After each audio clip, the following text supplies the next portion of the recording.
welcome to the Everyday Board Game Podcast with your host, Daniel. And Daniel. Daniel, Happy New Year again. We're doing this every episode? Yeah, why not? For the month of Until January? we get to like March or so? I don't know. I mean, this is going to air on the 19th. Let's make this a running gag until our new season in March. Yeah? No. No. Well, either way, welcome to the episode. Listeners, thank you for joining us today. We have a quick episode today. It's not going to be too big. Yeah. It's going to be a compare and contrast. On the board game breakdown style that we like to do. We try to do this at least once a quarter. Yep. I don't know. I think this is like our 12th or so episode. It used to be on our Chits and Giggles format, so you can go check those backlogs too. Yeah. I think it was only recently, this past season, where we threw it into this season or the season before we threw it into the board game breakdown. So maybe only about 1 or 2 years in this one. Which would make sense, yeah. But this one is kind of cool because this was something, because one of our big segments during the breakdown is we talk about the news, and we talked about this a lot in the news. Yes, now we finally will be able to discuss those two separate games that made the newsworthiness of it. Yep. Yeah. You want to explain what it is? Yeah, so this is... We're actually comparing and contrast two collectible card games right now.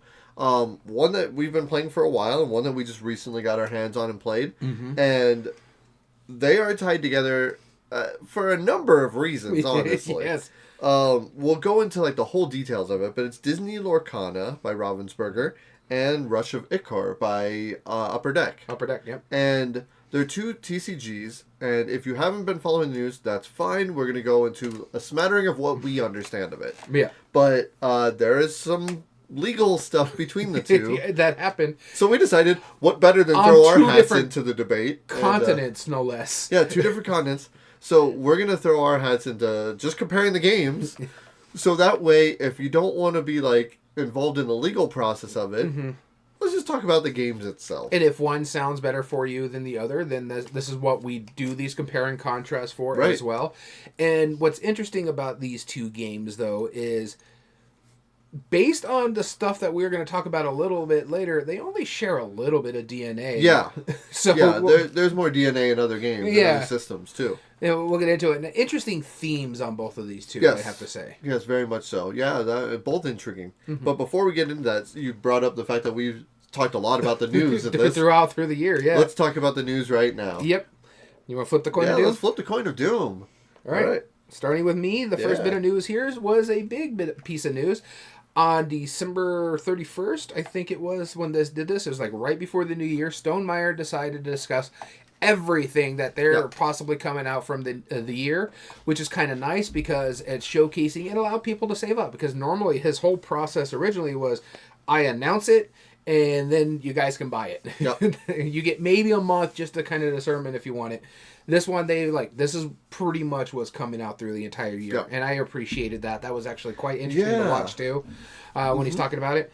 So, the big news is Wingspan is finally getting their 5th expansion, I think what it is, or something 4th. Yeah, let's see. Europe, Oceania, Asia. So, this is the 4th expansion. Okay.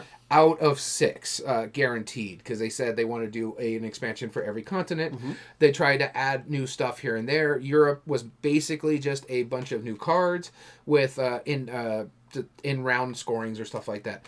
The next one was Oceania, which gives you end-of-game scoring as well. And then Wingspan Asia, which gave you a 2-player module, a 8-player module, and just a bunch more cards.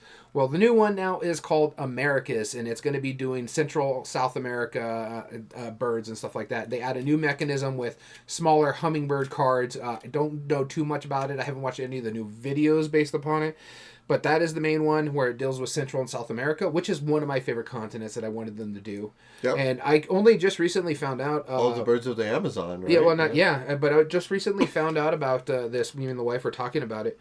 There's no hummingbirds in Europe. No. I never realized that until recently. You didn't know that?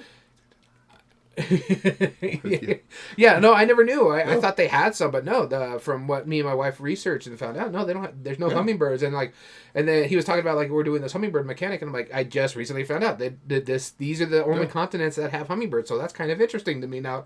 That's why this new mechanism is in here, because they're smaller cards. The other thing that was announced was something that came out of left field. Yeah. Did not know that. I thought they were done after they released the wine crate of this. Viticulture is getting a new expansion. Yeah, it's a brand new board Brand that new board. works with Tuscany, but you can play it with the base game, and it is double-sided, where one is like, I think, just the base game. Yeah, the original and the other board. side is the Tuscany side of things. Yep. So it's interesting what they're going to do here, and we'll see how that does and what it changes, but it works for everything that you have, except for, I don't know if it works practically with World. I don't know exactly. Sure. Because the way World works, from my understanding... Well, World has a different board entirely. But that also has different like stacks of cards that you have to go through to do that so campaign. that wouldn't... he kind of briefly alluded. It's like, it's not really a World thing. It's an expansion for this part of it. And both of them are coming out in around when this airs. Like, I think this Wednesday when it airs. Oh, wow. Because this airs live on the 19th of January, and I think 21st is when it goes live on the web store. So, cool. A little early there. The other news here is there's going to be, in the summer, around summertime, there's going to be a new, smaller game kind of in the Wingspan universe, also from Elizabeth Hardgrave. Yep. There was also an Essential Edition of Euphoria's coming out. I think that's going to be more springtime, if I remember correctly. Mm-hmm. There is also going to be a dual kind of game. It's a 2-player only game that can actually use components into 2 specific games. That is Scythe versus Expeditions, which are in the same world of the Scythe world. I forget. It's like an artwork style from Jakob, like Russia 1977 steampunk style thing. The Art of Scythe, there's 2 games. That is where he came up with the game because he loved the art so much. Check out our next episode where we break down Scythe. Yeah, that's going to be interesting. But there's a new 2-player game that brings in the 2 that you can break those components into the game of Scythe. It's like a dueling game. And I heard he was mentioning something where he's thinking about doing it where you could do both games at one time, and I'm like, no, I don't want to do Scythe versus. Yeah. Well, so it's not. Yeah, it's not Scythe versus another copy of Scythe. No, it's Scythe versus Expeditions. Yeah, it's Scythe versus Expeditions, but it's specifically like you use characters from each of those, and you battle against them. But you could use 2 different factions in Scythe or 2 different Expeditions. Yeah, and then you can move those into the other games as well. But it's interesting, that concept, and it intrigues me. This is their second 2-player only game, if I remember correctly. Well, 4th, if you count the 2 Smitten games. Mm-hmm. But yeah, they have Tokaido Duo, which is something they brought over from Funforge, and now this one. This is like his first Stonemaier specific 2-player game, so that's intriguing to me as well on that. But I think that is everything I got from that video. Cool. My first piece of news is we use Board Game Geek a lot. By the way, like that, it's if you don't know what Board Game Geek is, again, it's one of those "how do you know us" kind of thing. It's, yeah, exactly. It's you're probably in the hobby already. So Eric Martin, who is one of the major contributors to Board Game Geek, there has been rumors, and I think it's been confirmed that he is stepping away from Board Game Geek and creating his own website. This is Board Game Beat, is from what I've heard it's called, and it's like a review website, news, general board game opinion, stuff like that. He's a great writer, he's a great reviewer, and he's a really nice guy. I was going to say, he's also a really nice person. Yeah, we've had the pleasure of talking with him a number of times, and he's just a super cool dude. So I hope that website is successful. Eric, if you're listening, hit us up, and we'll find a way to help you out. Yeah, absolutely. He's actually a big part of where we get a lot of our news, too. Yeah, absolutely. Yeah, So Board Game Beat. I don't know if it'll be .com or just... keep an eye out for it. But it's kind of sad for Board Game Geek, because this is not the only person that stepped away from them as well. The person who did the Gone cardboard, that was kind of our breakdown. Oh, yeah. She left to start her own podcast elsewhere off Board Game Geek. Right. Candace Harris. Yeah, Candace Harris. There we go. Yeah, so there was that as well. So... But my next bit of news is something we've talked about before on the news, but it's finally done. The final nail in the coffin, if you will. Mythic Games has finally liquidated. Yep. They raised over $19 million over their time as crowdfunding, and then they just went into this death spiral. They did do one final act for their audience. The last thing they could do, they did release the STL files to their game, The Darkest Dungeons, for those who do want to print out the stuff that they backed, but never went to fruition. Yep.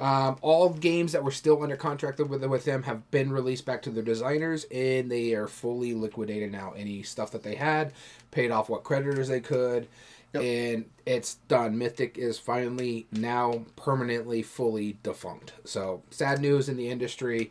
But it was the writing on the wall, and What scares me on this one is because all last year we talked about Simon and how they're in this kind of death spiral almost as well.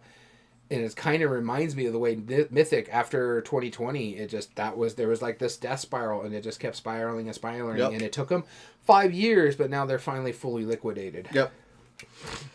Other sad news. Other kind of sad news.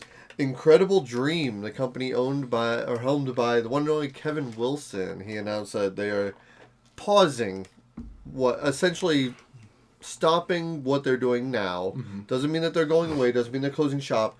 They're just not currently going to be publishing anything. They're going to be stepping aside for the time being. They're the maker of like the Kinfire games, Kinfire Council, Kinfire Delph. He's been like the main designer, but he's right now just seeking to sell his games specifically, not necessarily the Kinfire games. But going back to freelancing work, He's going to be doing freelance work. So we've interviewed him on the podcast. He's a really cool dude, and we hope him the best, and a lot of the games from Incredible Dream that we've played, mainly I've played Kinfire Delve, the solo game. Yeah. I really think they're clever, and I think a lot of what he makes is really incredible. I really want to try the other Kinfires just because how much I like Delve a lot.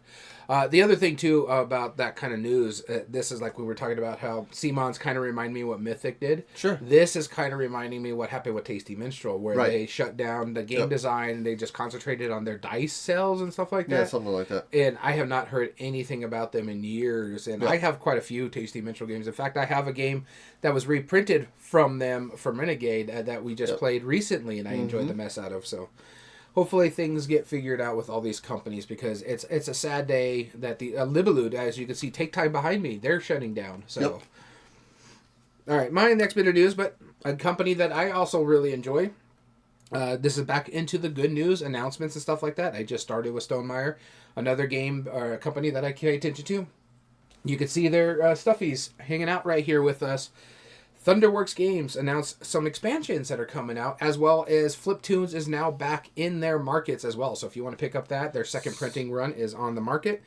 But they did announce and did a crowdfunding for Tenpenny Parks late last year, I think about October. That's still coming out. They've also announced Stone Spine Architects expansion. That's supposed to be coming out this year. Right behind your chair. Viewers at home can't see it. But when Damn It Don brought it over the other day because he wants to get it played, and I told him, just give me a heads up when you want to bring it back, and I'll refresh myself on it. This way I could teach it because I am familiar with it. The other thing that they announced is that they have a game called, they have it codenamed as Q, and it's a new game in the Ulos universe, the Dawn of Ulos universe, that whole world that they've created, where these guys are from, Stone Spine Architects and stuff like that, cartographers, role player. It's in that world. And then they're also announcing there's going to be a new crowdfunding coming sometime this year for more cartographer stuff, and possibly an expansion for Fliptoons as well. Cool. Awesome. I mean, I like Fliptoons. That is one that I am just tempted to buy. It's weird. It's one of those things. Super silly and clever. And it shouldn't work, but it does. It's like, wait, you're only flipping 6 cards in your... But you're building your deck. It's the right kind of dumb. But you don't know what's coming up because you only flip 6 cards. Exactly. It's the perfect... I love it. It's just like, not the alligator now, he's going to eat the next guy. Yeah. Oh, exactly. Okay. You can know eat the risk going into it. Yeah. You can eat the butterfly. That's fine. That's fine. All right. Queen announced the World of Feld map. And so, hold on, let me explain it. So what this effectively is, it's a world map that has a lot of the locations, the 20-some locations that they've announced that the Stefan Feld City Collection is going to be part of. And what's special about this map is that it's like a little scratchy map, like the National Parks map. You go to that national park, you scratch it off. Or the top 100 movies of all time. Or the top 100 movies, it's like a scratch, like a ticket scratcher. Is it necessary? No, but it's clever. It's fun. It's a silly little thing. Yeah. It's like, I mean, we have all the city collections. Between us, we each have. We have copies, 4 of them still on pre-order. We're waiting for them to arrive. One hasn't even done their pledge manager yet. No, exactly. It's just it's a silly idea, and I appreciate that. Like when people have announced that they're making we're doing 20 games in the series.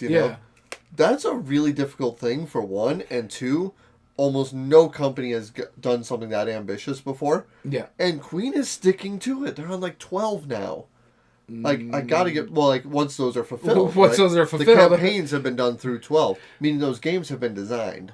Those games were already designed. I know there are a lot of reprints. Yeah. I'm just saying, like, I appreciate the fact that they're doing such an ambitious project here's the thing. With the designer we like so much. Here's the big thing, too, about the reprint. It's like, you reprinted one of the games that you already own the rights to. Yeah. What's next? You're going to reprint Merlin and call it London?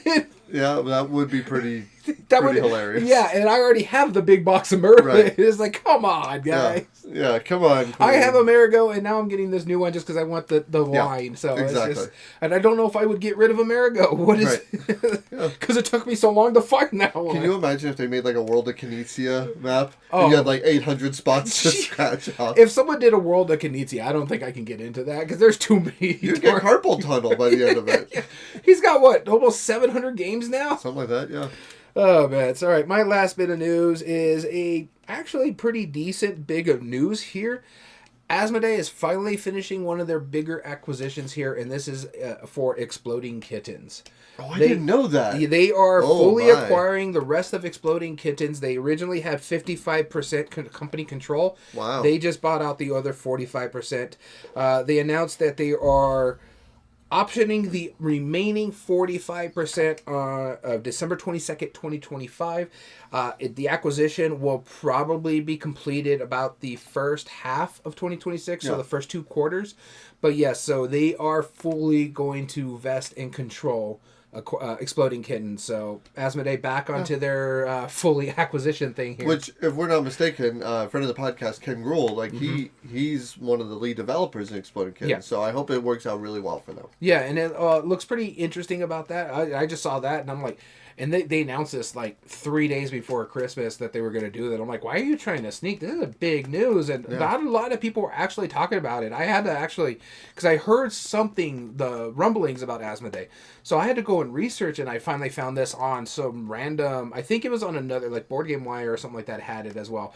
But I found this actually on one of their press releases. Oh, wow. For their business thing. And I was like, wow, they're fully, and Exploding Kittens is not a small company. They're pretty massive. They were an independent kind of Hasbro style games were more family friendly that you'll find in Target and stuff like that. Yep. And Asmodee finally fulfilling the acquisition that they promised to do when they bought the first 55%. So, right. So that's a big one. All right, and the last piece of news that I had, Allplay just announced one of their newest Kickstarters that they're going to do, or crowdfunding campaigns, and this is for Mountain Goat's Legacy. Now, the reason why I'm laughing is because I had to tell him something about that's also on this Kickstarter. Well, no, so that solo game is not a Mountain Goats game, though. Not the solo one. Yeah, I know. The tiny Mountain Goats. Oh, yeah. The tiny Mountain Goats, yeah. Ultra tiny mountain goats, right? Tiny epic mountain goats. Yeah, exactly. I'm like, okay. So you're still in tiny epic gimmick here. Right. Might as well. I mean, they have the small card box. They have the small card boxes. So the very first games when they were first Board Game Co., which was the first iteration of their company, or Board Game Tables Co. Yeah, I was gonna say Board Game .com or something like that. Yeah. Board Game Tables, and their first iteration of first small box games, they had 3 games. They had Mountain Goats, GPS, and one other. I thought it was Chomp. No, Chomp is not was the second set, yeah. Yeah, Chomp was a later set. I don't remember off the top of my head what it was, but I know Mountain Goats was kind of like their flagship. Mm-hmm. It's a fun game. Like, if you like Can't Stop, like we like Can't Stop a lot. We love Can't Stop. Have you played Mountain Goats? No. Okay, so but we've had this discussion about it too. It's a Can't Stop-esque game. You know, you roll dice, make combinations of them, move your Mountain Goats up. Once they get to the top, they can start scoring points every time you roll it. But if another Mountain Goat gets to the top, it knocks them down. That's unlike Can't Stop, of course. But they're deciding to make a legacy game out of it. I am cautious. I love legacy games when done right. And most companies don't do it right. But I've never seen a legacy game from this company. Yeah. And I do like Mountain Goats quite a bit. So I am very cautiously optimistic that it's going to be very pleasant. I just don't know how they would pull off a Can't Stop style legacy, you know what I mean? Because I'm like, if anybody could have done it, it would be people who do Can't Stop as a legacy, and I just don't know how it would work in a sense. Yeah, how it would work, I don't know. All right, so that was it for the news. All right, with that being said, we are going to be going into the topic of Rush of Ikkor and Disney Lorcana. This has been an interesting one because there has been a lot of news recently, as we just went through our news, about a lawsuit between these two. Disney Lorcana, I think, came out, 22? Well, real quick. Full disclosure, we are not involved in any part of this. Nope. We are hearing news from other companies. This is our not legal advice. This is just a disclaimer. We don't know the intricacies of what the just what we lawsuits are know about. that's been reported. Yeah, so some of this might be speculative on what we're assuming, but this is what we have heard and it's what not speculative. This is what is right. Well, like I'm saying, we don't know the fine details. Well, we don't know the fine details. So keep that in mind. We just know what's been reported in the news based on court filings that have been reported and are in the public record. Right. So there has been a lawsuit since I think Disney Lorcana came out in 22. It was just right after COVID. Yeah. So I think it was like 21 after. Or 22. They came out with this game. It was a CCG game. Everybody was shocked that Ravensburger was coming out with a CCG game. And not only that, it had a Disney license on it. Right. And so there was a big thing about it, and it's like everybody's rumbling. They're getting ready for this big release. They had all this hoopla going on. Next thing you know, there was a cease and desist lawsuit filed. Around that time, it was supposed to be released by Upper Deck about a breach of contract and theft of IP or something like that, or some weird formulation of how you have to do it in legalese, which, again, not a lawyer. Then it went to this big, huge thing that just finished up in 2025 in the U.S. I think there's still an ongoing lawsuit in the European Union. There is, I still think, one going on over there. First off, it was a breach of contract with the designer of Lorcana because Upper Deck stated that he was working on Rush of Ikkor with them during the COVID era, right before COVID, and they were saying that he took a core piece of what Rush of Ikkor is and gave it to Ravensburger when he was released from his contract because of the COVID era, and took that stuff that he had and took it over there to make Disney Lorcana. They were saying it's a breach of contract, that he gave them, what's the word I'm looking for, corporate secrets or something like that. Yeah. And this is what is... Or development that while he was under contract. And that makes sense, right? Like, there's a lot of... Sorry, I didn't mean to interrupt you. Go ahead. But, like, that is a common thing, especially, like, with software development or, like, web development. If you're developing something while working at a company, they own the rights to it. And a lot of contracts do explicitly state, hey, look, we own rights to whatever you're developing during the time that you are an employee here, or you're being contracted by us to do that. Yeah. Now, that doesn't mean that you can't come up with other ideas, but some companies do expect that. Like, if you have came up with any idea based on what you were hired for your criteria, then that is their property at that point. Yeah. And so... It's a sticky ground because of that, because board game mechanisms cannot be copyrighted. I could theoretically take one of these games, and as soon as, if you change the art, change the IP, and anything that's like to them, but it has the same mechanisms, technically I could legally print it. Now, ethically, I'm a jerk for doing that. We've run into stuff like that before. Yeah, and we've found knockoffs of games that are already in development, but technically that is not something... I compare it to... Unfortunately, I can compare it to, like, a recipe. Like, I can't copyright a recipe for a cake. Yeah. Right? Because just because I change one ingredient doesn't mean that I have a new product. So, if I, like, I'd be laughed out of, like, the copyright office, right? Board games are considered that same idea, even though software, like video games, are not. Like, their code can be copywritten. But... board games, mechanisms, how something functions, that's not something that's copyrightable. So, the fact is, how do you prove if somebody who is developing a game for your company, if they go and develop a similar game, how can those mechanisms be property of the original company, even though legally that is their right to do so? That's where the sticky ground comes in. And that's for the legal experts to figure out. So, like I said, it just got settled more recently. In fact, the courts actually threw out a lot of Upper Deck's cases and stuff like that. So, even though they were going to talk about, like, refiling and stuff like that, they just settled. And all Ravensburger paid Upper Deck was the breach of contract fee for the designer of, I can't remember the person's name, but for the designer, Corey Miller, I think, something like that. He's Far Off Games. Okay, yeah. So it's it's something around those lines, but they paid off his breach of contract, and that's all it is. But like I said, I still believe the European Union lawsuit is still going on. And if you want any information on that, just go look at our past information, because it's been a while since I've looked at that stuff, because it hasn't been that much in the news.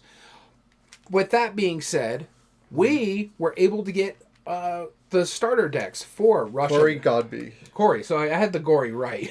Yep. So we were able to get the starter sets for Russia Ikkor, and I'm like, this would make a perfect, fun video for us to do, comparing the things that was talked about in this lawsuit. Right. How similar are these two games? Right. Based on our G.A.M.E.R criteria, patent pending, that we use. Can't copyright G.A.M.E.R criteria, apparently. Please don't steal it. Based on how we go down to our criteria, we've played both copies. We adore Lorcana for what it is, because it's quite different than most CCGs that we ever played. And we finally were able to they finally have the starter sets out for Russia Ikkor. Let's try these out. Yep. Interesting theme, Disney versus the pantheons of gods, mythology pantheons. So you have Egypt, you have Japanese, you have Greek, and I forget what the other... Huh? Roman? Wasn't Roman. It was... okay. Greek and Roman are pretty much... It was Mayan. It was Mayan. And that was the last one. But yeah, so it has some interesting concepts to both of them. First off, before we even get into both have great art. I have to say this about Russia Ikkor. They had some of the best CCG art I've seen in quite a bit. So, but we'll get into our total breakdown on here for sure. But what were your overall thoughts of both of these games? Okay, so do you want to know my thoughts as far as like how just in general how you enjoyed them? Not the lawsuit. We're done with the lawsuit. We're done with the lawsuit. Let me first go back into saying that I used to play Magic the Gathering since I was in high school, with, like probably when I was 13 years old. So that's probably 25 years by now. Wow. All right. And my CCG history is I dabbled a little bit in Yu-Gi-Oh! I knew of Magic the Gathering, never played it till my adulthood. I knew a little bit of Pokemon because of my nephews. Yep. That's about it. I never played a lot of CCGs. I was much bigger into CCGs. So I started when I was about 13, got into Magic and Pokemon near simultaneously. Played both of them. Played a lot more Magic, though. And I played that all the way until, like, early college years. Still play it from time to time. I still enjoy getting a new set from here and there. And I play it pretty often. I was part of a competitive scene for a while, too. Mm-hmm. So being... in part of like tournaments and prize pools and promos and all that stuff like that was a commonality thing, drafts, all those things. So I'm coming at this from like I love like obscure TCGs. I played a whole mess of them, and I love seeing different ways that companies handle TCGs. Mm-hmm. So there is a term that we use sometimes where we call it like a magic butt game. And what we mean by that is not derogatorily, but just like a lot of its flavor comes from Magic. Magic, yeah. And so like it can be described as it's like Magic, but this is what's different, right? Yeah. Whereas like the Crew, it's like a trick-taking game, but it's cooperative, right? You know, so we use that term to kind of describe games that are like head-to-head dueling, beat your opponent up kind of games. Yeah. With that being said, first off, when I started playing Lorcana, I was pretty excited because I like Disney theme. Mm-hmm. I have kids that like Disney theme. My wife loves Disney as well. And I was pretty excited to try this, although I couldn't help but shake from the back of my mind, this is just another Magic ripoff, you know, like what makes this unique? And one of the biggest things that I like to do when I see games that are licensed like Disney is I like to think it's like if I took the art and the name off of this card, would I understand what character that is by how this is interacting? And in that aspect, it's not the most thematic. It's not unthematic, but it's just not the most thematic. Yeah. So what I did like about it, though, is because when you think Disney, you think family-friendly, non-offensive content. Yeah. You know, like their movies are just wholesome. You know, and I think that's the best way to describe them. For the most part, those 70s ones are a little. they're a little nightmare fuel. The Black Cauldron. Yeah. But yeah, for mostly they're just wholesome family movies, right? So a lot of the lore behind it, I was like, okay, head-to-head dueling game doesn't seem right, but they don't do that. They go for who can get the most lore points or who can get the 20 It's first. a race, yeah. Yeah, it's a race to that. And so that took a lot of the combat. It's like, yeah, you can attack your opponents, but you're actually just trying to build up your ability to create that much lore. So that's a cool aspect of it. Overall, I enjoyed the game. I have a number of the decks. I'm not in the competitive collectible scene anymore, but I like that when you buy a deck, a pre-constructed deck, it comes with a booster pack, so you can change it out a little bit. I like that part of it. They tend to really focus on adding a lot of foil cards, which is something that Magic started, but now it just, I like how much they push foil cards, because there's something cool about getting something really shiny. It's a satisfying feeling, and they have like the multi cards that make up like a piece of artwork. Oh yeah, like it's unnecessary, but that's kind of cool. You know who really started that multi-piece one? Pokemon. Yeah, because they used to do it where you can have one card on top and one card on bottom, and it makes like this big landscape about that. Yeah, so it's interesting on that. So there's a lot of things to like about Disney Lorcana. Now, as far as Rush of Ikkor, other than the theming, there's two main parts to like about it. The theme is one of them, because pantheons, gods, mythical creatures, I love mythology. It's super cool. That's such a great theming of it. It's such difference was because everybody knows the Greek ones, everybody knows Norse mythology and stuff like that. Yeah. You don't see a lot of Mayan stuff. You don't really see a lot of the Asian mythology either. So that was kind of cool too. It was really neat. Yeah. So it's like it's enough to delve into and you're like, okay, what is this all about? And the fact that they have these cards, like clear transparency cards that go over other cards. They're basically like enchant creatures if you know Magic, or like or they equipment, whatever you attach to them. It gives them new abilities. Because they're an overlay, it literally overlays it, and they're shiny on top of it. It is such a premium production. Like that got me really genuinely excited until you lost one. Like for a few minutes, you're like, "Wait, where did it go?" And because you couldn't see that it was on it was sitting on something. The page. Yeah, so that was like, silly. That's a problem. It's a slight problem. Awesome, but a little not super functional. But at the same time, it's pretty cool. Overall, I enjoyed both games. I do prefer one over the other, but we'll talk about that during the breakdown. My thoughts coming from it, I haven't played a lot of CCGs like you do. I play a lot more LCGs than anything else because I'm really big on the Arkham Horror one and the Marvel Champions. I play a lot of those. I didn't care much for the Lord of the Rings one. I have played Magic. I do enjoy it. I dabbled a little bit in, like I said, in Yu-Gi-Oh! And I thought that was fine. The communities, not so much. I actually enjoy the Disney Lorcana communities that I've seen. I haven't played in any of them, but I've seen them. Like I know our friends over at Game Vault have a really big scene over there, and it's family friendly because there are children in there as well, and you don't worry about your children playing in Disney Lorcana scenes. Rush of Ikkor, I don't know if there's a scene for this one. It's relatively new. I think it only came out in the summer of 2025, the starter sets. I was finally able to pick up, and I had to buy them through Upper Deck. Luckily, I had a discount from them, so I was able to get off of that, or get them off there. I enjoy Lorcana. When you showed me Lorcana, I was kind of hesitant, because, again, I'm not a big TCG kind of guy. And I adored it, because I'm not a big, huge head-to-head battler kind of... really not. I really don't like that style, but I love the race aspect of this one. And I love the fact that I'm like, oh, I'm doing this and I can do this and I have to go beat that guy up, but I have to use this character to do it because of certain things. And it works because I'm like, I don't want to beat you up. I just want to get my points and get done. The other thing that Lorcana really set it over me, they gave you not the treasure troves, but the Jafar heist and the Ursula's Revenge and stuff like that. Versions, where you made a co-op version, but it's real time. So we can do our turns and the bad guy does its turn and then we do our turn. So I'm not waiting on you to do your thing kind of thing. Oh, cool. I haven't played my copy yet. Yeah.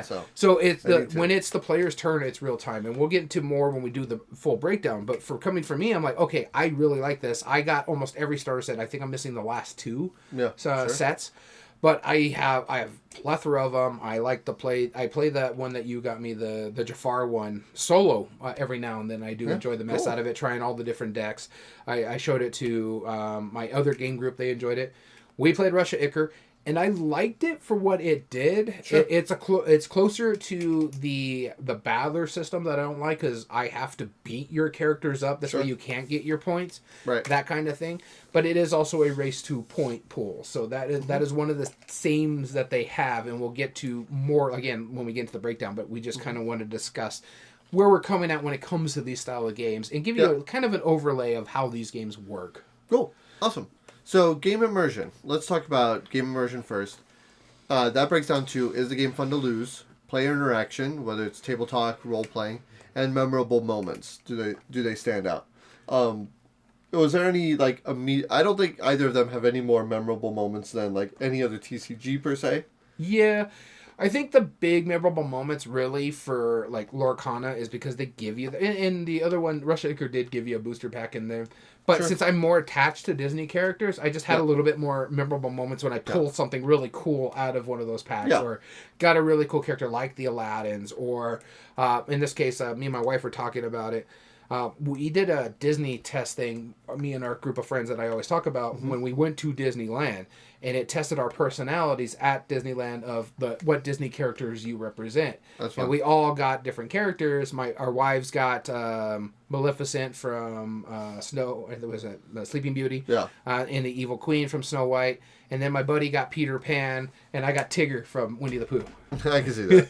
And so we were all kind of happy about it. And so my memorable moments when it came to that is when I pulled the holo of each of those characters, and I'm going to give them in one of those hard sleeves, and I'm going to frame them and hang them up, because it's what we got tested, and I just thought that was really neat that got those 4 cards in holo form, the 4 cards that we got representation at Disneyland itself. Or actually, I think it was Disney World where we did this one. No, either way.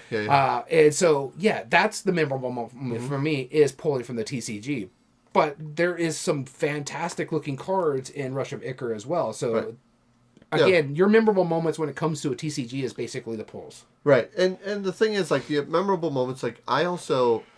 Player interaction, I boil this down to, does this feel like Disney, like, for Lorcana? Right? It's not called Walt Disney World, like the card game. No. Yeah. They could have done that, and I'm glad they didn't. They said Disney's Lorcana. Which is similar. That gives me more of a feel like Epic Mickey or something like that. It's like, we know it's Disney, but almost Kingdom Hearts. Almost Kingdom Hearts style. Yeah. And so I feel like that way. It's like it's almost like a parallel universe to Disney in a way. And again, they don't really battle each other. They're all trying to create a lore, and in my mind, I feel like they're trying to create their own story. They're trying to create their own tale that character is building up. You know, if it's Mickey, he's just trying to be the wholesome dude, right? Like, he's building up the lore of Mickey-ness, you know, like the standalone character. If it's like a villain like Maleficent, it's like, that lore is like she's trying to build power, you know. And I feel like in a way thematically that makes sense. Like each of these characters are just trying to do what they do, and whoever's team does it the best becomes Lorcana, and I get that. But I don't think it feels like Disney because of that. You feel it more along the lines of the co-op version of it. Sure. Because the bad guy that you're fighting, his deck is set up for that character. And so it really feels like Jafar's kicking your butt. Yeah. Because he's throwing out these like scorpions at you and these random snakes at you that will hypnotize you, and you got to get the scarab away from him kind of thing. So it gives you that feel, but not from the base game. I don't really feel too much like the art's great, and it gives you that flavor, but you could have put another theme on this one, and it still would have worked what you're trying to tell with this game. But the player interaction is there. You are talking, you are discussing, so both of these have that as well. But I don't really feel like I'm playing a god either in Rush of Ikkor. Now, that one, I was going to say, feels even less so. So, yes. Like, that, I feel like you're going for points makes even less sense in that, where that should be the head-to-head battle. And here's the thing, too. It's not only just going for the points, but with Disney, every card is some sort of Disney character. It's Winnie the Pooh. It's Tigger. It's Piglet. It's Mickey Mouse, Goofy, Donald, Pluto. All these characters that you're familiar with in the Disney lore, including some of their more obscure stuff too, like Madame Mim from that kind of thing. Yeah, Sword in the Stone, yeah. Yeah, so you have these characters, you're familiar with these characters, you feel like, okay, that's that character. Yes. Here in this one, not only do you have gods, which is kind of cool, but you also have basic humans in there too. Right. So like soldiers and stuff like that from that kind of that lore. So it's like I don't really feel like I'm a god playing against another god. Yeah, this is my army, but I don't get that feel. I just have these different creatures during this kind of mythology. And then some of that mythology is mixed. So sometimes you'll have some Greek mythology, but you'll have cards from a different set that will work with this set, that kind of thing. Yeah. So it doesn't really give you that game immersion. So both of these I kind of consider a wash. It's just which one do you equate more to when it comes to game immersion? So for our recommendations for like who would make more sense? If you're looking at it from a game immersion standpoint, the really only standout is that if you're such a Disney fan, Lorcana does make sense to go into. Whereas, like, I mean, I guess if you're a history buff, like Ikkor kind of does it, but also with the game immersion too, I also equate it more along the lines of Disney buff in history buff, that kind of thing. Yeah. Also, Disney Lorcana is much more family friendly, and it's not more of that head to head where you're going to stress out your child. Yep. So I think Disney Lorcana would be the better set if you're playing with a younger audience. Right. I would say 8 and above. Yeah. And what's interesting is that both of them are just as strategic as the other. We're going to get into that in Meaningful Choice, but just because it's Disney doesn't make it a kid's game. It is not. You can play it family. It's a family game, right? Yeah. Like, but I, as an adult, as a parent, I can have just as much fun as my kids that I'm playing against. Yeah, exactly. Like, I can have that strategy. So where is the Rush of Ikkor? Has to be. You need to play it with someone who has that kind of grasp of the mechanisms how this is doing, because of the uniqueness of some of the stuff that they do, like those transparent cards. Yep, absolutely. Cool. Let's get into art and production. Yeah. All right, I'm down for this. Both of these have fantastic art, and we just mentioned it at the top of the thing. Disney Lorcana has the Disney art. They get some artists from Disney to help with it. They also have their own artist in Ravensburger that works with this art style that they were given permission to use with Disney. Yep. So all of it works really well, especially for the kind of sets that they're doing. So one of them was more of an island style set, so you see more of the islands and the breeziness, and Mickey Mouse is dressed up like he's going to Hawaii with Hawaiian shirts and stuff like that. So it makes sense based on the artwork as well. But I will say this. The one thing that blew me away of Rush of Ikkor is that artwork. This is by far one of the best looking CCG games I've ever seen. And this is coming from Magic the Gathering, Yu-Gi-Oh!, Pokemon, Disney Lorcana, the Star Wars game that's out right now, Unlimited. This had some of the most beautiful arts. and honestly, it's from Upper Deck, who are our card company that sold sports cards and stuff like that. You would expect something like this from them. Well, I mean, I actually, surprisingly enough, didn't expect something like this from them, because I expected, they just made trading cards, right? Yeah. Like, I expected trading card quality. Oh, no, because this is high quality. Upper Deck had some of the best trading cards when it comes to when I was growing up, because they did the artwork for the X-Men stuff that I had. Oh, that's right. They did custom stuff. Yeah, they had artwork for comics and stuff like that, and they had some of the best art cards when I was trading those games. I always thought that they just got, like, the sports art cards from the comics sports, right? They just took a picture and put it on a card, No, they had their own artists in-house for that. Well, and then I got to give it credit, right? Like, because then, like, Lorcana, again, there's nothing that impressed me more with their art. Oh, by the way, art and production is considered the art, components, pieces and components, and the graphic design. We'll get into the components in a little bit. The components are, we'll get into that. But when it comes to, like, the art, Disney Lorcana, they don't have screenshots. They don't take art that exists and then put it on there. It's made art for this. They made art for this, and that's what makes it so incredible. Yeah. Like, whereas they had to adapt it to where something that Disney is okay with, but it's also stunning to look at, and they did a great job with that. But, again, Rush of Ikkor, that art was really something special. It was really neat to look at. And not just that, when you get some of that art with the way those hollows work, where you get the reflections and stuff like that, like the 9-headed snake or something like that. I forget what the Ogujimbe or whatever it was. I don't remember what it was. But yeah, when you get that reflection on there and it's in the lightning stormy sea and it's this giant snake and it's just reflecting, you're just sitting there like, that is... I could watch a movie like this. Yeah. No, and then I got to go back to like the piece of components. Those transparent cards. It's one thing to have clear transparent cards. That's already hard to do without it like being like kind of transparent and a little hard to see. Like, no, this is good. I think it's PVC plastic, you know, that's really high quality. But the foil inlay of like how it like it looks like you're literally enchanting your art and making it shine. And from a shuffling standpoint, I got to get nerd for a minute. I was a magician for many years. I've shuffled many decks of cards. I know my card stock. I know my card quality and the finishing. This has easily, out of all TCGs, some of the highest quality card stock and coating on it that I've ever felt.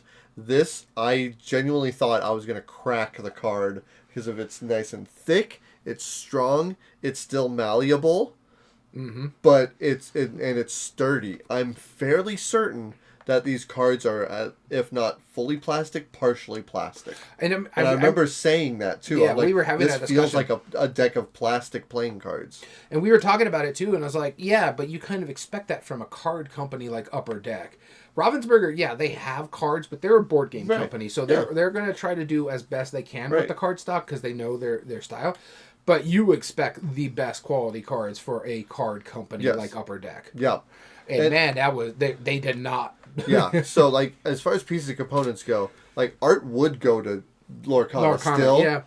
Barely, but everything else, oh man, like that the piece of components on Rush of Ikkor are just so sweet. And the thing about the art, too, I think is because we're tied to Lorcana. Rush of Ikkor had really great art, but here's my problem with the Rush of Ikkor art as well. And this is only a gripe, and it goes more into the graphic design aspect of it. This is basically a reflection of a Magic the Gathering card. So you only have a small window of the art. Yeah. Whereas Lorcana basically takes up half the card with their art, practically, and then gives you the little blurbs of how the card works at the bottom. Where that's what they were all about is the art. This Rush of Ikkor is basically the Magic the Gathering ratio art to text. Sure. Yeah. And so it has that bit of an issue in that graphic design, and of course you also have the borders on the side and stuff like that. So it has that. Going back into the next part of it, graphic design. Sure. I will say this because you didn't have to do this, but I had to do this. I learned the game of Rush of Ikkor, and that rule book is atrocious. Is it? I could not say. I had to watch videos on how to play because the small rule books in the starter set is not that bad, but I also read the online rule book, and oh man, do not write a rule book like that. Watch their actual video on YouTube, and this is from the Upper Deck Company, How to Teach the Game. That is the best way to learn this game than from that rulebook. And there's other videos that are talking about how bad the Rush of Ikkor rulebook is. Yeah. So that tells you it. And Lorcana is not a great rulebook by any means. Right. They also have a really good video how to teach you the game. But yeah, Rush of Ikkor's rulebook is just, it's not good. But the graphic design is pretty well. For me, I think I give Lorcana's graphic design just slightly better because they're not as text very heavy, clean. And it's not as text heavy as Rush of Ikkor. Because there was a card in there that you and me were looking at that was basically a paragraph of how it works in Rush of Ikkor, and you're like, it is small writing too. So it's like our old eyes here. Yeah, if you've ever played like one of those like Japanese TCGs, where you have like a book and a half. Like on a single card, and it has like the tiniest font that is physically visible. Yeah, like that's something. And I what I like about Rush of Ikkor is the fact that they have basically separate land cards, but you don't have to draw them. They just give you a pool of them. And I say land because that's what most people from the TCG world knows. The casting cost resource of whatever generic they're the resource cards, but they're like pyramids and stuff like that. Yeah. And so what you do is the light side means they're up, and then you flip them over to the dark side, and that means they've been used instead of doing the Magic the Gathering register tap. Yeah. So exhaust turn sideways. Yeah, that kind of thing. So it has you just flip it over to the other side. On the darkened side, that means it's been used. You get one every round to put it out there. But I really don't like the way you're supposed to set up your play area for Rush of Ikkor. Yeah. Because they kind of do something like Magic the Gathering where you have a avatar, is what it's called in this one, but it's like a commander deck. It's a commander. So you have your commander there, then you have your champions row here, then you have a dead zone here, and then right next to the champion zone is supposed to be the void where things get rid of. Discard. Discard. And then you have another section here where you're supposed to put one of your palaces or whatnot in there. Yep. And then right under it is where you keep your lands. Your lands. The champions above it. No, the building, whatever you said. Yeah, that's the enchantment, basically. In a basic, yeah. And then you have your things under here where you're putting them out in a row. So there's a space in between. Yeah, the mana. And then over here is where your deck is. And then your discard is supposed to be above your deck. And above your deck is supposed to be the void. Yes. And it's like, why?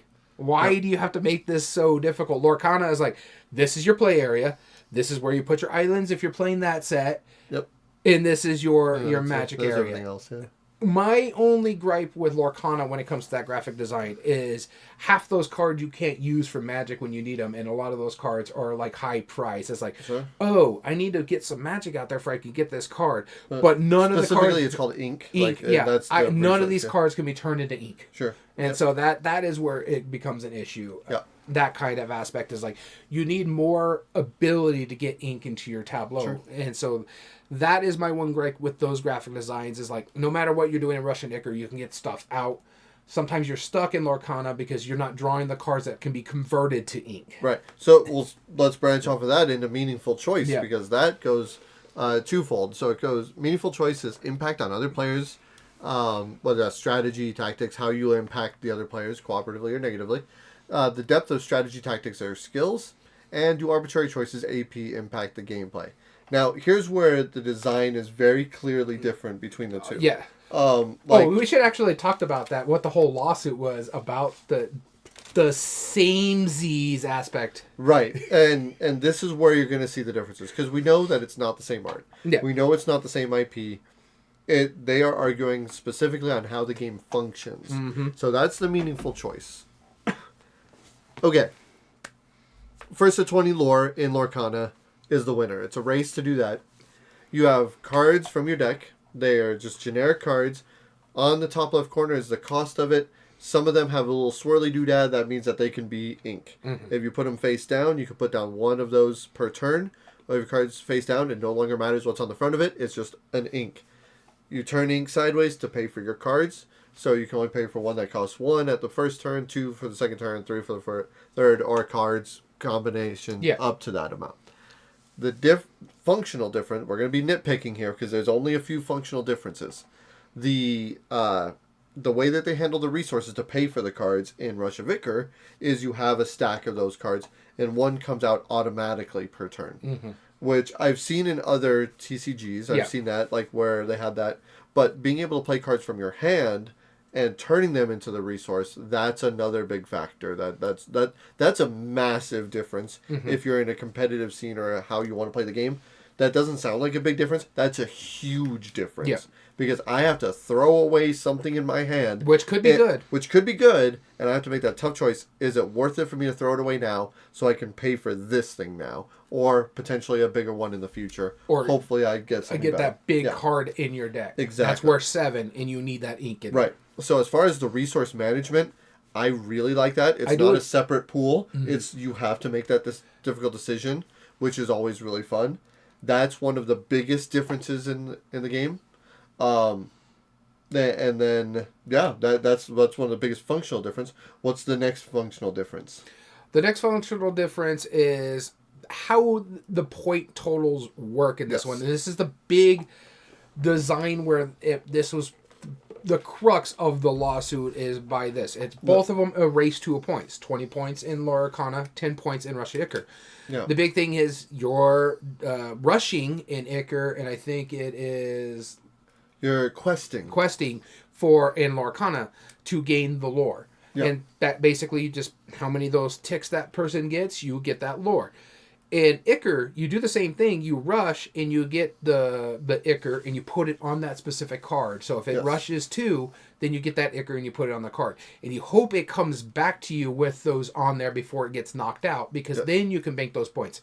In Lorcana, you just bank those points when you get them. That's it. They're But then they're susceptible to being attacked. Being attacked. This way you can't get those, especially if a lot of them challenged. When you have a massive guy who can quest and does a 3 quest every turn, then if he's tapped, it's like, I need to take out that person because you're getting 3 every turn if I leave it there. But then with Rush of Ikkor, it's like, I'm getting 2 every turn, and then you're like, I gotta attack that guy over there because I can't get you. I can't let you get those points because if they stay on that character at the end of my turn, then on his start of his next turn, he gets to put those into his pulls, and that can make him win. And so it's interesting how they work. It's both a race, but they're completely different. But this was the crux of what we were talking about originally. Is like, this is their shared aspect of it, and I'm like, this is quite different. It's a race to points, but how you get those points are completely different. In Lorcana, you just get the points. You don't fight for those points. It's, they're yours once they're there. And so if you have enough characters out at the time to get enough victory points to win, you just turn them sideways and you got the win. That you can't not prevent that. This reminded me closer when we were talking about this, to getting those points to Keyforge. Than it did to Lorcana. 100% agree with that. And so I'm like, this was the whole crux of this. And I'm like, but they have a little bit of similarities, but you have to make sure they come back to you by the time you can score those points. And I'm like, that's more Keyforge than anything. And so that was my whole issue about talking about it.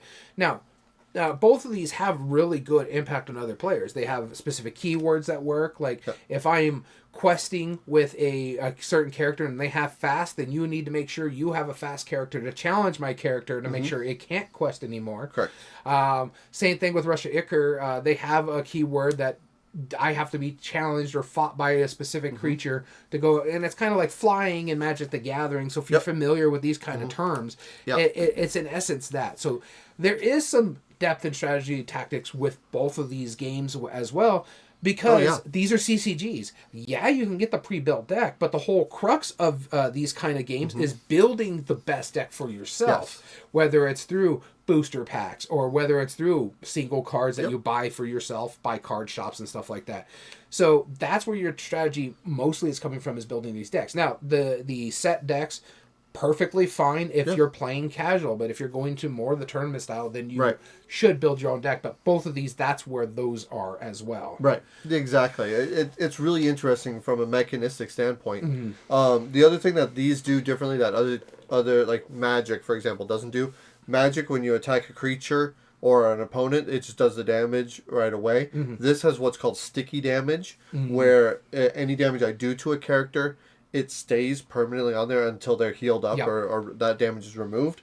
So if I have a character with 1 toughness that's attacking one with 3 shield or power or whatever, energy, life points, whatever you want to call them, whatever term, eventually it will ping away at it and it'll be able to knock out the big guys. Whereas in Magic, it's one and done. If it's not enough, they heal up at the end of the turn, which is a big thing. And it's an interesting standpoint because that is such a weird, different headspace. Disney Lorcana, you're just like, you and me could play at the same time and never interact. And it would be quite simply a race, right? We don't have to interact to race to that victory point. In Rush of Ikkor, you players are absolutely incentivized to interact, because when they have that Ikkor on it, that is potential points that your opponent has to decide right then and there, if I'm going to deal with this and destroy this thing to prevent you from getting the points, that is my choice right now. Not just like, I need to race faster to do it. No, you already are there. You're one step ahead. Do I throw my forces at you to prevent you from getting those? And which I think is why it's half as many points, because it's really that more impactful. It's more head-to-head kind of aspect of it, where we are forced to interact with one another. And so when it comes to that meaningful choice, it is an impact on other players, because we have to interact as I got to get those points off your guy there. He just scored 3 right now, and if you're going to be able to bank them, so I need to throw my forces. I think it's now time for me to spend everything I have in my resources here to bring out my avatar special ability. Because kind of like Commander and Magic the Gathering, the avatars have special abilities, and this might be the time I need to bring out this ability to take that away from you. But that means I can't bring out any of these cards. So there's a lot more of that aspect of it, where compared to Lorcana, like you said, we don't have to interact. It's just a race. Like, I got to tap these guys. This guy's going 3. Right. I need to make sure I get 3 here and 2 here. Oh, look, I went up 5 points this time. And you're like, oh, God, no. I got to do this one. Exactly. So I got to start getting my big guy out here. So, sorry, you're sacrificed. You're now in my ink pool. Yep. Now I got my 7. Here comes my big guy. Now I rush 5 just with this one card. Right, exactly. I'm going to make a really weird, like conceptual comparison that I want to think about this. Is imagine if you and I are both, like, art collectors, or like sculpture collectors, whatever, jewelry, whatever, like fine good collectors, but we also have a team of bandits, right?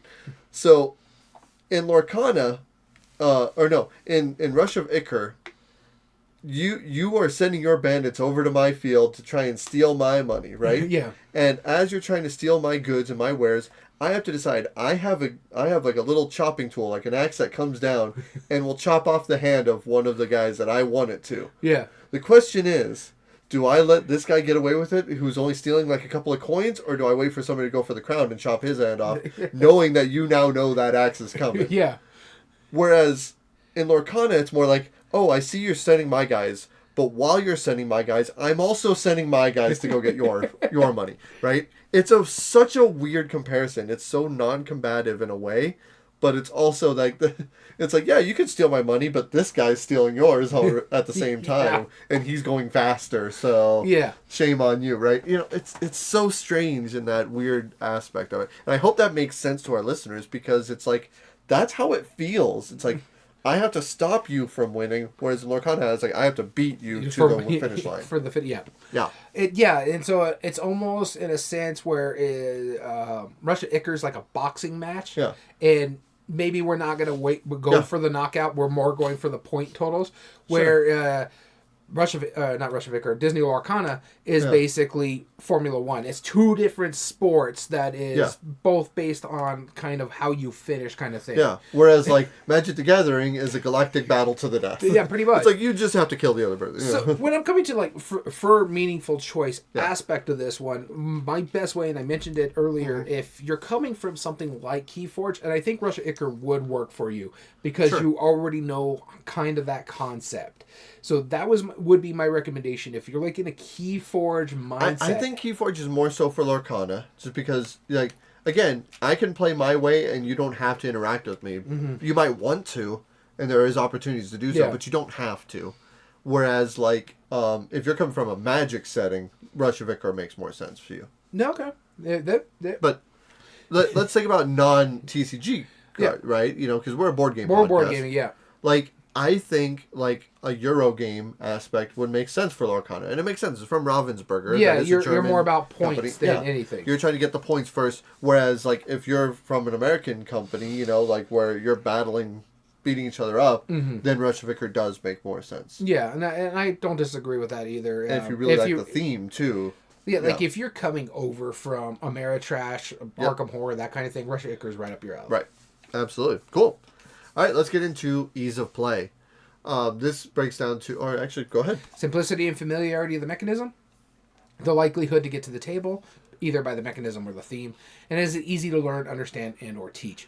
And for me on this one, the simplicity and familiarity of the mechanism is going to be Disney. And like Rush of Ikkor, that is its theme, is its hindrance. Not a lot of people are really going to enjoy, like you and me both love mythology. Sure. That's fine. Yeah. Not a lot of people are in that aspect. Some people like it, some people don't. Most people enjoy Disney's lore. I would argue that a lot of people do like mythology, but way more like Disney. I don't disagree on that. Like history buffs and stuff like that who studied that kind of thing like me. Yeah, I like that. I love that theme aspect of it. But there's a reason why it's also not very big in board games and stuff like that either, Whereas Disney, you'll see re-theme of board games for Disney because it's going to sell well. Yeah. And so when it comes to that, the simplicity of, or in the likelihood to get to the table based on the theme, yeah, Disney's going to win that hands down. Without a doubt, yeah. Yeah, but if you're not into Disney, yeah, that's fine. Then Rush of Ikkor would probably be fine for you as well. The simplicity and familiar of the mechanism, both of these are CCGs. Both of these have a lot of stuff that if you play a lot of CCGs, you're kind of familiar with. If you've played LCGs from like Fantasy Flight games, you'll be very familiar. A lot of these concepts work well with this as well. Yep. So the simplicity and the familiarity of the mechanisms will go down for you on both of these really well. The setup's, like I said, the way Rush of Ikkor's setup and layout is a little annoying, but there's other CCGs that kind of done stuff like that with those wacky layouts. It is both easy to understand, learn, or teach. They're fine. They're not intuitive. Yeah. They're the both of these, like, I can't teach my friends 10-year-old kids very well how they're doing because of how nuanced everything is. Lorcana is slightly a lot easier because you don't have to be like, I don't have to beat up your guy, you just get your points. Where is it Ikkor? I have to beat up your guys to make sure you don't get your points. Yes. That kind of thing. And so it's a little bit more intuitive for Lorcana than Ikkor, but both of them are not like, I wouldn't consider these gateway CCG games. No, I agree. There is more involved in it than not. Yes. You know, yeah, I 100% agree. Disney is slightly more easy to play. Yeah. Simple as that.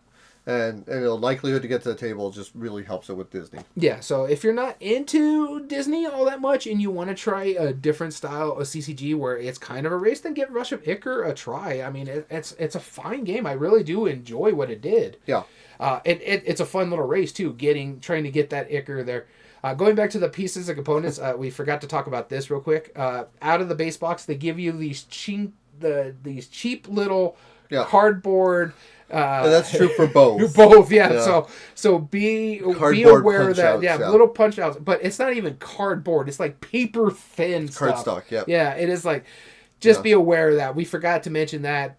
Don't expect really good. They are functional at best. Best, yeah. Yes. All right, replay value. Length of time and scaling well. Minimum numbers of plays for the full experience and expandability. Both of these are basically head-to-head stuff. They're basically head-to-head stuff. Now, and so they play about the same amount of time. They both scale decently. But here's the thing. What makes this really just clear-cut for one. Rush of Ikkor just came out this last summer. 4 starter sets. I don't know of any sets that are out. I'm sure they're supporting it, but I know there's some booster sets, but it's really unheard of. Yeah, honestly. They are. I've checked different places online for Rush of Ikkor. G.A.M.E.R is sold out of it. I think they only had a small run there. The only place I could pick it up was from Upper Deck. Okay. I don't know about any of our local stores. I know your local store just recently got a poster for it, but I don't know. We hadn't heard about it until I brought it up. Yeah. So, but that's what I'm saying. Yeah. It is literally not really out there. The reason we know about it, because we would not have known about it if it wasn't for the lawsuit we mentioned at the top of the thing. But I'm like, okay, let's just check it out. I can get these copies. But I looked on Venture Market. I've looked on Game Nerds online. I've checked Amazon. I haven't really seen it. The only place I found it was through Upper Deck. So I saw it that it was in stores, but it had the sold out sign of it. So I don't know if they had like large runs or whatnot. But let me put it this way. Our local game store that sells some TCGs. It's not our TCG store. We have another one of those too. The Altered is about the only one that we don't sell that other TCG stores sometimes carry. But we have Magic, we have Yu-Gi-Oh! We have One Piece. Oh, that's relatively newish. It's only a couple past years. Few years, yeah. But One Piece is supported at our store. But it's like the Ultimate Fighting card game or something like that. Or there's a fighting card game that we support at the store. And hear this, we even sell Cookie Run, the trading card game. I kid you not, we have Cookie Run, the card game. And when I told the employees about Rush of Ikkor, they were like, never heard of it. And it's been out for half a year. Yeah. So we have Cookie Run, the board, the trading card game. Out here in southwest New Mexico. In southwest New Mexico. and we support that because we heard about it. We've never heard of Rush of Ikkor. We sell Lorcana too, and Lorcana, honestly, I mean, it's on like its 5th, 6th, 7th, 8th set. I think it's like on their 7th set now, something like that, and it's only been out for a few years. They are heavily supporting it. There's co-op versions of it. I think you get new sets every quarter almost. I think you get like 2 or 3 sets a year. Yes. Yeah, it's a significant support. Yeah. Expandability, replayability. Booster packs, the starter sets that basically just gets you the pre-built set. And even availability. You also have the co-op versions of it. Yeah, the availability. You can find Lorcana on Barnes & Nobles. I've seen it in Best Buy, Walmart. Yep. Yeah, so you can find it in your local friendly game stores. I found booster packs for Lorcana at Cracker Barrel. Yeah, I have seen that. It's weird. I'll tell you, I haven't seen Rush of Ikkor there. Yeah, I literally have not seen Rush of Ikkor in any of our local stores. No. I've been to 2. Most haven't heard of it. Yeah, because it's not a popular game. Again, because we have our ear to the ground, because we're a board gaming podcast, that's how we know of it. Yes. But I don't think it's very popular yet. It may get popular, or it may not. We'll see what happens. Yep. But, yeah, the length of time and scaling well, both play fairly the same. You can play up to 4 players in the co-op version of it. So that is going to take a little bit longer, but not much because of simultaneous play. Which is pretty sweet. Yeah, so you can... Ravensburger is a board game company, too. So, like, that's... The fact that they're implementing more board game-esque features, I can appreciate. Minimum number of plays for the full experience. Both of these, like, if you just get one deck each, you'd only need to play it the one time. But if you get multiple decks, then that's fine. That's going to give you a little difference. Building your own deck is going to give you another experience. So they're kind of, like, equal in that aspect. Sure. Expandability, though, this is where, like, Disney Lorcana is the clear-cut favorite. Again, we just mentioned we haven't found it anywhere in our area. Yep. But Lorcana is everywhere in our area. I can leave here and go down a few miles down the road, and I can go to a Walmart and find it. I can go to a Target and find it. I can go to a Barnes & Noble and find it. I can go to the local store and find it. It's everywhere. I can go to the Cracker Barrel, as you were mentioning.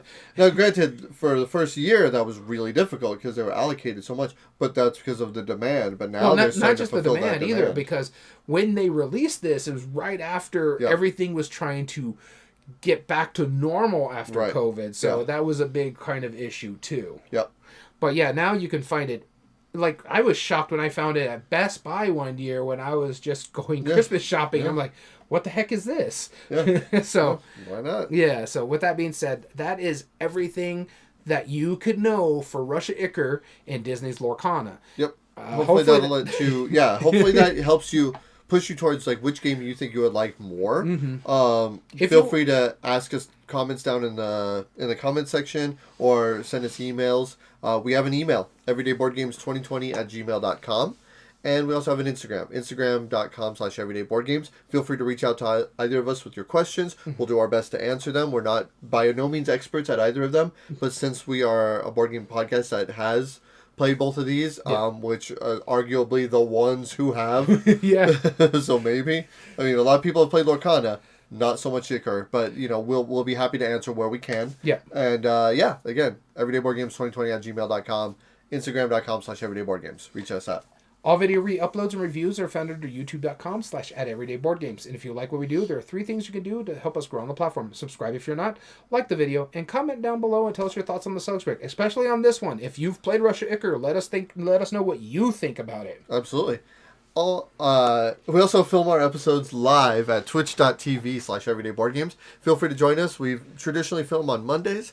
Sometimes it changes, but around like 6 p.m. Mountain Standard Time, and make sure you follow us there so you can be notified when we go live. Or Mountain Daylight Time if we're in that time frame too. Sure, Mountain. And then all audio versions can be found on most podcast platforms under Everyday Board Games Podcast. This includes Spotify, Amazon Music, Podbean, and Apple. So as always, I've been your host, Daniel. And I've been your host, Daniel. And we want to thank you for listening to Everyday Board Games. And remember, every day is a good day for board gaming.